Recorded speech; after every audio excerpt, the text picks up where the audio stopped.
নমস্কাৰ, বিলাসিতা অসমৰ তৰফৰ পৰা সমগ্ৰ অসমবাসীক ধন্যবাদ জ্ঞাপন কৰিছোঁ আৰু নিউজ চেনেল বা যিসকল ব্যক্তিয়ে এই বিষয়টোৰ ওপৰত গুৰুত্ব আৰোপ কৰিছে প্ৰত্যেকজন শুভাকাংক্ষীক ধন্যবাদ জ্ঞাপন কৰিছোঁ। অসমৰ ৰাইজক আমি জনাবলৈ পাই সুখী হৈছোঁ যে জুপিতৰা ডেকা যি বিগত মাৰ্চ মাহৰ পৰা ব্লাড কেঞ্চাৰ নিচিনা দুৰাৰোগ্য বেমাৰত তেখেতে ভুগি আছিলে। তেখেতে এই খবৰটো পোৱাৰ পাছতে খুব বেলেগ ধৰণৰ এটা মানসিকতা লৈ আহি থকা দিনবিলাকত ময়ো জীয়াই থকা এটা হেঁপাহে ৰাইজৰ ওচৰলৈ আহিছে।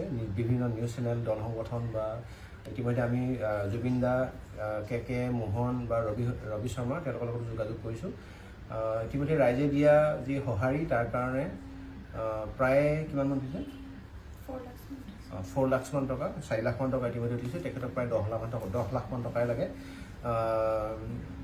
লগত আমাৰ দেউতাক আছে, দেউতাকক আমাৰ চিনাকি পাই দিব বিচাৰিছোঁ। আপোনাৰ বিলাসিতা ল'ৰাখিনি গোটেইখিনি চিনাকি দেখাই দিয়ে এবাৰ আপোনাৰ পৰা ওপৰত থকা জনক দেখাই দিয়ে। ফোন আহিছে।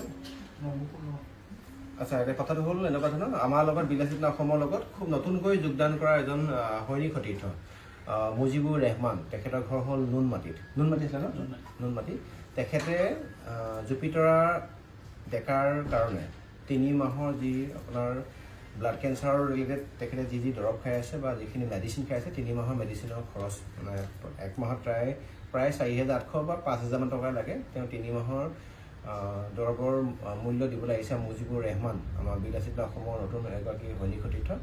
আৰু তাৰোপৰি আমাৰ এক্সিকিউটিভ বডি, বিলাসিতা অসমৰ এক্সিকিউটিভ বডি এটা সিদ্ধান্ত লৈছোঁ যে জুপিতৰা ডেকা অহা 10 তাৰিখে, যিহেতুকৰ লগত আমি কথাখিনি আলোচনা কৰি আপোনালোকক আগবঢ়াই দিছোঁ। 10 তাৰিখে তেখেতে এটা চেন্নাই যাব ন? চেন্নাই এপ'লত চিকিৎসাৰ কাৰণে যাব। ষ্টেজ 2ত আছে ব্লাড কেঞ্চাৰ। গতিকে বিলাসিতা অসমৰ তৰফৰ পৰা যি 4-5জন ইয়াৰ পৰা তেওঁৰ লগত সহযাত্ৰী হিচাপে যাব সাহসৰ কাৰণে। প্ৰত্যেকজন ব্যক্তি আমি যিটো ট্ৰেইনৰ যিটো টিকট, সেই টিকটটো আমাৰ মাননীয় সভাপতি আৰু আমাৰ এক্সিকিউটিভ বডি আমি সকলোৱে লগ লাগি পিনে সিদ্ধান্ত লৈছোঁ। আমি টিকেটৰ মূল্যটো আমি বা টিকেট হ'লেও কৰি দিম।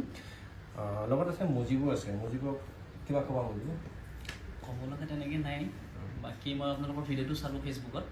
চ' ফেচবুকত চাই মানে কিবা এটা বেয়া লাগিল আৰু বস্তুখিনি। তাই যিহেতু কম বয়সীয়া ছোৱালী, আমাৰ ভণ্টি বয়সৰে হ'ব, মোৰো ভণ্টি আছে তেনেকুৱা।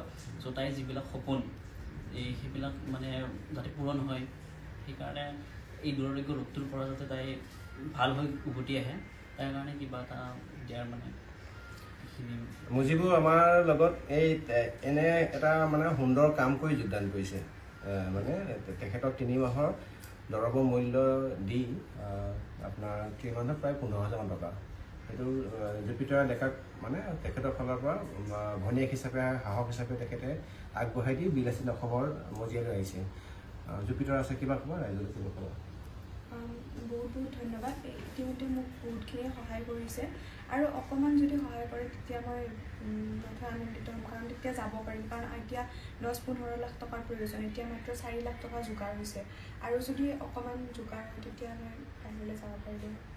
দেউতাক আছে, ৰাইজৰ ফালে কিবা এটা? মই ৰাইজক অশেষ ধন্যবাদ। মোৰ ছোৱালীৰ কাৰণে যিখিনি ৰাইজে দান বৰঙণি দিছে তাৰ কাৰণে মই বহুত ধন্যবাদ। আৰু যাতে ৰাইজে আৰু অকণমান সঁহাৰি কৰে তাৰ কাৰণে কৰিলে মই অলপ আনন্দিত হ'ম। ছোৱালীজনীক বাহিৰত লৈ যাব পাৰিম ট্ৰিটমেণ্টৰ কাৰণে। আমি ইতিমধ্যে তাতে আগৰ ভিডিঅ'টোত ৰাইজে যথেষ্টখিনি সহায় সহযোগিতা আগবঢ়াইছে, যাৰ কাৰণে বিভিন্ন চ'ৰ্চৰ পৰা প্ৰায় 4 লাখমান টকা দিছে। আৰু বাকী থকা যি আপোনাৰ 5-6 লাখ টকা আমি ৰাইজে যদি সহায় সহযোগিতা আগবঢ়াব বিচাৰে, ইয়াতে আমি স্কেনাৰ বা তেখেতৰ বেংকৰ ডিটেইলছ দি দিম। আশা কৰোঁ ৰাইজে ইতিমধ্যে 50% 50% সহায় কৰিছে।